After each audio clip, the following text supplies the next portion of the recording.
दोस्तों exam race 2 में आपका स्वागत है। आज हम लाए हैं मैथ का शानदार टॉपिक और आज का जो टॉपिक है सिंपल इंटरेस्ट। जैसा कि आप लोग सिंपल इंटरेस्ट में लेटेस्ट वीडियो में आपने देखा होगा कि हम लोग बात कर रहे थे कि जब कोई धन अपने का a/b गुना हो जाए या 3/4 गुना हो जाए या 5/6 गुना हो जाए, इस तरीके का होता है। लेकिन आज हम बात करेंगे कि जब किसी भी धन को साधारण ब्याज पे दिया जाता है तो वह 3 वर्ष में अपने का उसका जो ब्याज होता है उस धन का 3/4 गुना हो जाता है या a/b गुना हो जाता है। हम लोग इस पे बात करेंगे, ठीक है। तो हाँ दोस्तों आप लोग अपना पेन और कॉपी लेके बैठ जाइए क्योंकि हम लोगों का चलने वाला है बहुत ही शानदार टॉपिक। चलिए हम लोग क्वेश्चन के द्वारा कॉन्सेप्ट को समझेंगे, ठीक है। चलिए तो आज का हमारा पहला क्वेश्चन होगा, कोई धन साधारण ब्याज पर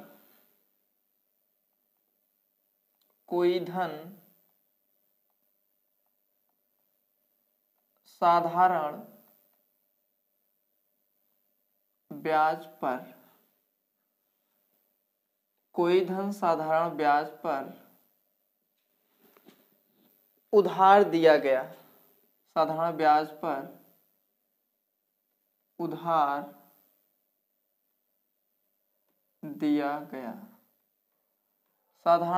पर उधार दिया गया 3 वर्ष में उसका साधारण ब्याज 3 वर्ष में उसका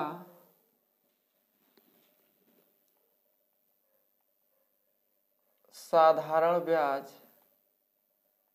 3 वर्ष में उसका साधारण ब्याज मूलधन का 3/5 हो गया।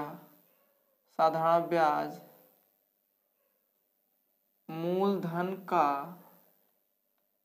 3/5 हो गया। मूलधन का 3/5 हो गया। ब्याज की वार्षिक दर ज्ञात कीजिए। ब्याज की वार्षिक दर ज्ञात कीजिए।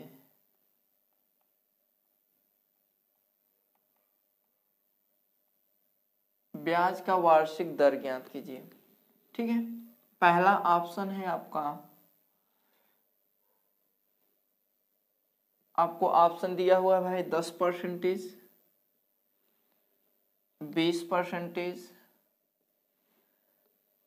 25% और आपका दिया हुआ है 15%, ठीक है। चलिए आइए देखते हैं। कह रहा है कोई धन साधारण ब्याज पर उधार दिया गया 3 वर्ष में उसका साधारण ब्याज मूलधन का 3/5। उसका साधारण ब्याज का मतलब क्या होता है? यसाई उसका 3/5 गुना हो जाता है अपने मूलधन का 3/5 गुना हो जाता है, अर्थात यसाई अपान पी इक्वल टू हो जाएगा 3/5। कितना हो जाएगा भाई? 3/5। तो अगर हमको रेट निकालना हुआ, रेट कह रहा है ब्याज की वार्षिक दर, रेट का मतलब क्या होता है? 1 वर्ष में दी गई ब्याज ना, 1 वर्ष में 100 रुपए पर दी गई ब्याज। तो देखिए ये तो क्या है 3/5, तो ब्याज हमारा 1 है, अर्थात 5 रुपए पे 3 रुपए ब्याज दिया जा रहा है। 5 रुपए पे 3 रुपए ब्याज दिया जा रहा है तो परसेंटेज निकालने के लिए क्या करेंगे? 3/5 करेंगे, अर्थात 3 वर्ष में वो 3/5 ब्याज मिल रहा है उनको। 3 वर्ष में 3/5, तो हमको चाहिए 1 वर्ष में, तो 1 वर्ष के लिए क्या हो जाएगा? 3/3 गुणे 5, अर्थात 3 से 3 कट जाएगा, 1/5। 1 वर्ष में उनको कितना मिलेगा? 1/5। और 1/5 का मतलब क्या होता है भाई? 20%। 1/5 का मतलब क्या होता है? 20%। तो देखिए 1 वर्ष में कितना मिल रहा है? 1/5, अर्थात 5 रुपए में 1 रुपए मिल रहा है। 5 रुपए में 1 रुपए मिल रहा है। तो जब 5 रुपए में 1 रुपए मिल रहा है, अर्थात हम रेशियो निकालेंगे, परसेंटेज निकालेंगे, तो कितना हो जाएगा? 1/5 का 1/5 का 20%। कितना हो गया भाई? 20%। अर्थात वो वार्षिक दर क्या होगा? 20%। समझ में आया? फिर से आइए देखते हैं। कह रहा है उसका एसआई 3/5 मूलधन का हो जाता है। एसआई 3/5 मूलधन का हो जाता है। एसआई अपन पी करेंगे तो 3/5। तो 3/5 अगर हमको परसेंटेज निकालना हुआ तो हमको कितना ब्याज मिलेगा भाई? इसी में 100 से मल्टीप्लाई कर सकते हैं। तो लेकिन वो कितने वर्ष के लिए आएगा? 3 वर्ष के लिए। तो 3 वर्ष के लिए हमको मिल रहा है 3/5। तो 1 वर्ष के लिए कितना मिलेगा? 1/5। तो 1/5 का वैल्यू कितना होता है? 20%। वैसे नहीं समझ पा रहे हैं तो 1/5 में परसेंटेज 100 से मल्टीप्लाई कर देंगे, कितना आ जाएगा? 20। तो 20% हो गया। ठीक है, चलिए आइए हम लोग नेक्स्ट क्वेश्चन पे चलते हैं।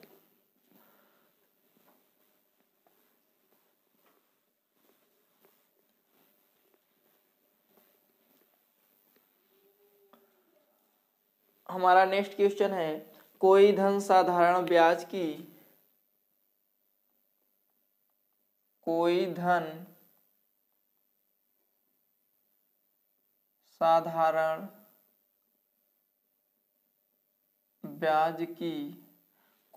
साधारण ब्याज की वार्षिक दर पर दिया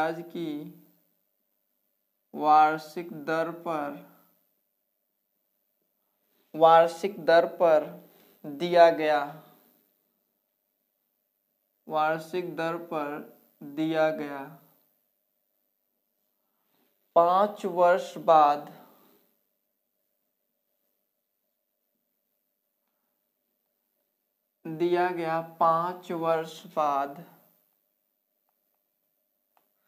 5 वर्ष बाद उसका साधारण ब्याज 5 वर्ष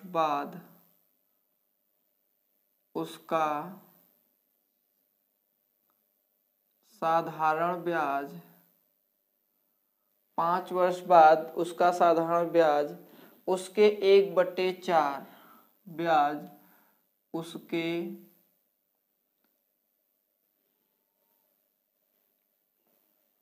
1/4 के बराबर हो जाता है।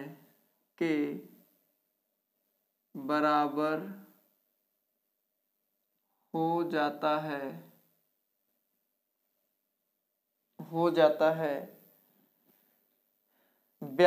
की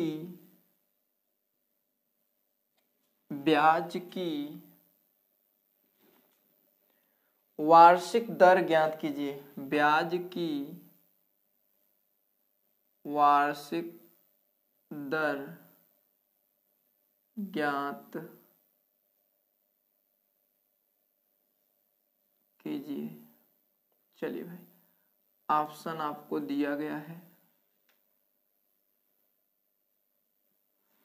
ऑप्शन कितना है भाई? 5%, 10%, 15% और आपका दिया हुआ है 12%। ठीक है, चलिए देखिए, कह रहा है कोई धन साधारण ब्याज की वार्षिक दर पर दिया गया है। 5 वर्ष बाद उसका साधारण ब्याज उसके 1/4 के बराबर हो जाता है। उसका साधारण ब्याज एसआई उसके 1/4 के बराबर हो जाता है। तो एसआई अपान हो जाएगा पी इक्वल टू 1/4। तो 1/4 मिल रहा है। अर्थात देखिए 5 वर्ष में कितना मिल रहा है? 1/4 मिल रहा है। 5 वर्ष में कितना मिल रहा है? 1/4। तो 1 वर्ष में कितना मिलेगा भाई? 1/20। और 1/20 का वैल्यू कितना होता है? 5%। कितना होता है भाई? 5%। 1/20 अगर इसको 100 से मल्टीप्लाई करेंगे तो परसेंटेज में आ जाएगा ना भाई। तो देखिए कितना आ गया? 5%। तो 1/20 का वैल्यू कितना हो जाता है? 5%। तो ऑप्शन आपका कौन सा है भाई? ए ऑप्शन है। बोलिए भाई, किसी भी प्रकार का तो दिक्कत नहीं होना चाहिए आपको। ठीक है, किसी भी प्रकार का आपको दिक्कत नहीं होना चाहिए। चले आगे, चलिए आगे चलते हैं। लेकिन अभी तक अगर वीडियो को लाइक नहीं किए हैं तो लाइक जरूर करिएगा। चैनल पे नए हो तो सब्सक्राइब कर लीजिएगा ताकि इस प्रकार के वीडियो आपको मिलते रहेंगे। ठीक है, फ्री में गुरुदक्षिणा तो देके ही देखिए भाई। चलिए आगे हम लोग चलते हैं।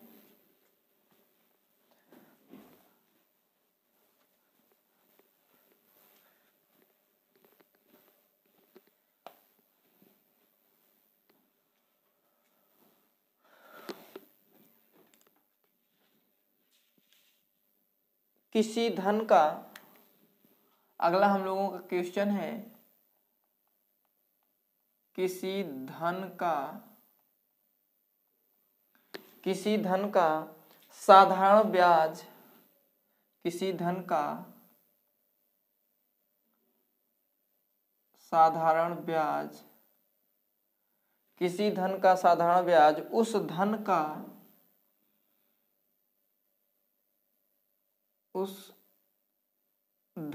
का किसी धन का साधारण ब्याज उस धन का 4/25 हो जाता है, 4/25 हो जाता है यदि वर्षों की संख्या, यदि वर्षों की संख्या दर की संख्या के, वर्षों की संख्या दर की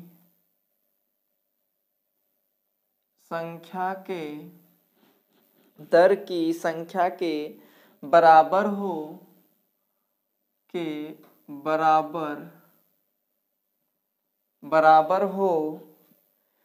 तो ब्याज की दर ज्ञात कीजिए, तो ब्याज की दर ज्ञात कीजिए, तो ब्याज की दर ज्ञात कीजिए। चलिए भाई, ऑप्शन आपको दिया गया है। पहला ऑप्शन है आपका 8%, दूसरा ऑप्शन है आपका 4%, तीसरा ऑप्शन आपका है 10%, चौथा ऑप्शन आपका क्या है 6%। चलिए, क्या कह रहा है? कह रहा है कि किसी धन का साधारण ब्याज उस धन का 4/25 हो जाता है यदि वर्षों की संख्या दर की संख्या के बराबर हो, वर्षों की संख्या दर की संख्या के बराबर हो, अर्थात कह रहा है R बराबर T। क्या? R बराबर T। तो हम लोग परसेंटेज कैसे निकालते हैं भाई? 3 वर्ष में 5% के हिसाब से क्या करते हैं? 3 गुणते 5 करते हैं ना। तो R इंटू R, अगर R इंटू R करेंगे तो हमारा यही R इंटू R करने पे क्या मिलता है हमको? ब्याज के रूप में वही परसेंटेज मिलता है, ब्याज के रूप में। क्या मिलता है? ब्याज के रूप में परसेंटेज। तो परसेंटेज के रूप में हमको 4/25 मिला है ना भाई, अर्थात SI अपान P का मतलब क्या है? परसेंटेज ही है ना। अब इसको हम 100 से मल्टीप्लाई कर दें तो किस में आ जाएगा? परसेंटेज में आ जाएगा। अब देखिए यहाँ पे क्या है, R स्क्वायर हो गया, और यहाँ पे ये कितना हो जाएगा? 25 चौका 100, अर्थात 4 गुणते 4। अगर हम R का वैल्यू निकालें तो कितना आ जाएगा? 4। तो यही हमारा 4% हो गया, और क्या। ठीक है, तो यही हमारा क्या हो जाएगा? 4% हो गया। तो देखिए R इंटू R, जब R समय में R दर है तो हम क्या करते हैं, हमको दर कितना मिल रहा है? 4/25 मिल रहा है। क्यों? क्योंकि 4/25 देखिए SI upon P equal to क्या हो जाएगा? 4/25। तो हम 4/25 को, वही तो कहते हैं कि 25 पे हमको कितना मिल रहा है? 4 मिल रहा है। तो यही तो दर होता है। दर निकालने के लिए क्या करेंगे? 100 से मल्टीप्लाई कर देंगे तो परसेंटेज आ जाएगा। तो वही तो किए हैं, 100 से मल्टीप्लाई कर दिए, परसेंटेज हो गया। तो ये क्या है? R इंटू R है। क्या है? R into R। हमने क्या कहा था? SI बराबर क्या होता है? R into T। तो R इंटू T करेंगे तो R और T इक्वल है, तो चाहे इसको T मानिए, 4 चाहे समय मानिए वर्ष, और 4 ही हमारा क्या हो जाएगा? रेट भी हो जाएगा। ठीक है, चलिए आइए हम लोग नेक्स्ट क्वेश्चन पे चलते हैं।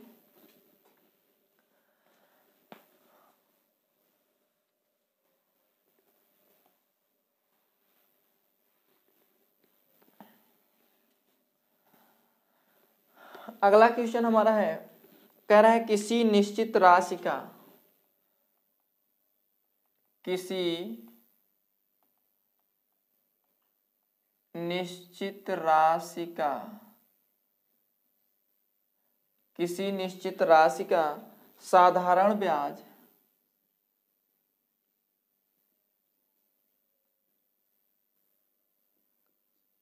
साधारण ब्याज उस राशि का 16/25 उस राशि का 16/25 है, उस राशि का 16/25 है। तदनुसार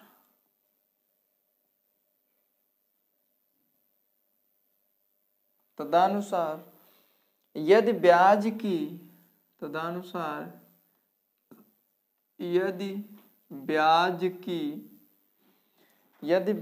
की प्रतिशत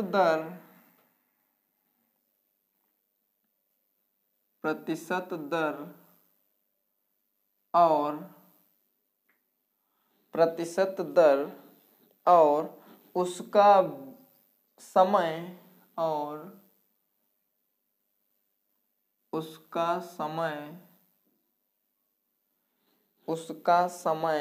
एक समान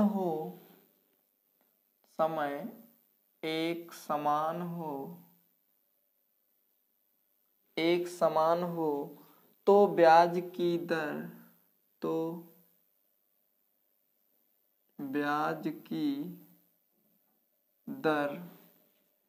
कितनी